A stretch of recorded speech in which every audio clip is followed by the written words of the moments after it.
Today we're debuting another episode of Charted here on Dr. Pundit.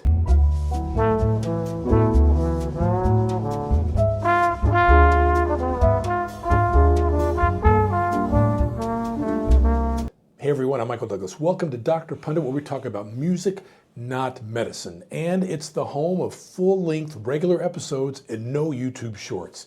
And on this edition of the show, it's an episode of Charted. This is where I basically take a chart week out of any given week in music history and analyze it. Usually the top 10, but it can be any sort of block within the charts for that week.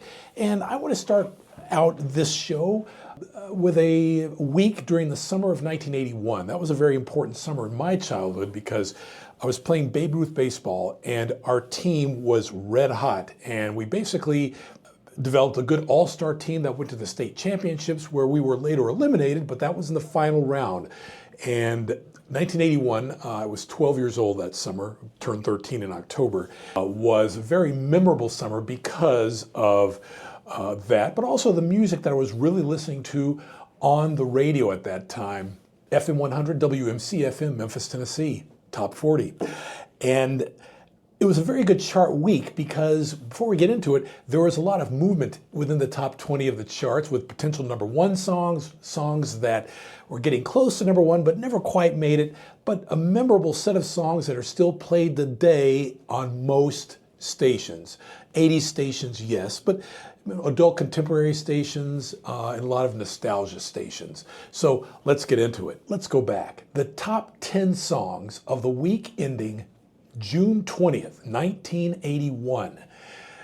Again, it was in the middle of summer, things were hot, life was good, and these were the biggest tracks on the Billboard Hot 100 that particular week.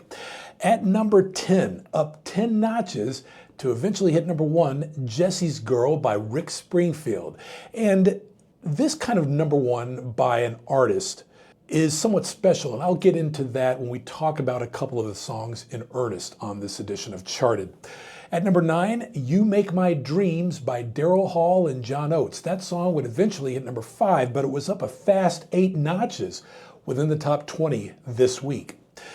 America by Neil Diamond was spending another week at number 8, where it would peak and then start to fall. Okay, that was from the Jazz Singer movie, but it still is not, it's one of those top 10 songs that's not played a lot on 80 stations, and I'm not sure why that is.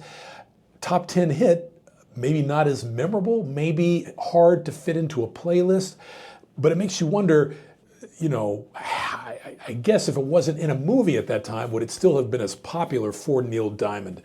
Of course, he was coming off a successful group of singles in the late 70s and early 80s, Love on the Rocks, September Morn, so this kind of follows that. At number 7, Air Supply, The One That You Love. This would eventually go to number 1 as well. We'll talk about that one a little bit later. At number 6, after spending 2 or 3 weeks at number 2, Smokey Robinson, his biggest pop hit, was moving down the charts, Being With You. It was number 4 from the previous week.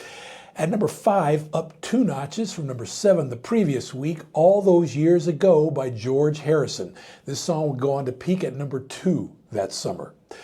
At number 4, moving up a notch to number 4, would be where this song would peak, Ray Parker Jr. with A Woman Needs Love. And that song would peak at number 4, but would really chart high on the year-end chart because of all the airplay and sales that it got. Very healthy, and it's quite remarkable that this song didn't get higher than that position. A Woman Needs Love, number 4 this week. In 1981, Ray Parker Jr. At number 3, where it was spending its second week, would be where it would peak, Sukiyaki by A Taste of Honey. And this was a remake of a song done 18 years earlier that hit the top of the charts, Sukiyaki by Kayu Sakamoto, one of the 10 biggest hits of that year in 1963. At number 2, down a notch from number 1, but it would go back up to that position the following week for a total of 9 weeks at the top, Betty Davis Eyes by Kim Carnes. And at number 1 is the Stars on 45 medley by Stars on 45. And of course, they did a lot of Venus songs. Shocking Blue was in there. And of course, Archie's with Sugar Sugar, but we won't talk about that one. But Stars on 45 medley.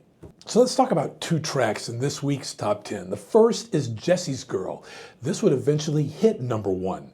It was a song that was up 10 notches, and it was the biggest hit from his album, Working Class Dog. And Rick Springfield was red hot on the cover of teen magazines from coast to coast. He was on General Hospital as Dr. Noah Drake. Do I need to say more? This song was everywhere. And this is a song that thrust him into 80s spotlight because the peak of his output was between 1980 and 1985. And this song lit that fire.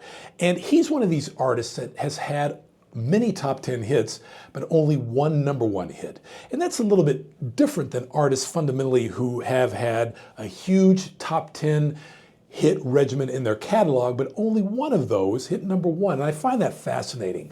It's kind of like saying, you know, you've got all these other good hits here. Why didn't they hit number 1? But you just had one number 1 song in spite of your enormous popularity. But all it takes is for a song to hit that resonance with the American public, and the rest is history. The other number 1 song I'd like to talk about was a song that was up to number 7 this week by Air Supply, The One That You Love. It was their 3rd consecutive top 10 hit on the Billboard Hot 100 up to that point.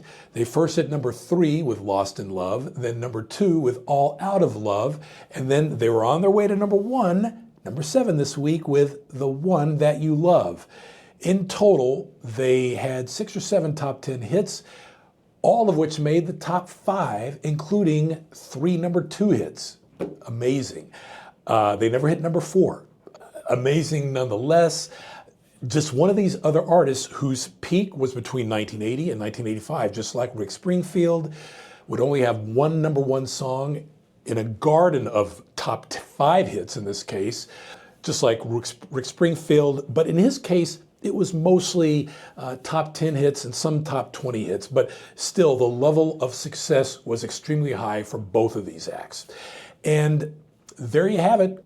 This top 10 chart from the summer of 1981, specifically the week of June 20th that year, and it was emblematic of where Top 40 was in the summer of 1981. Early 80s, getting out of that post-pop disco era into more what we would term as yacht rock at this point. Very soft rock oriented, somewhat jazzy tunes. And this is a pretty good representation of that on this week's chart. I'm Michael Douglas, and if you like what you see here on Dr. Pundit, please don't hesitate to like and subscribe. And until next time, as the late great Barry White used to say, let the music play, and I'll see you on the next episode.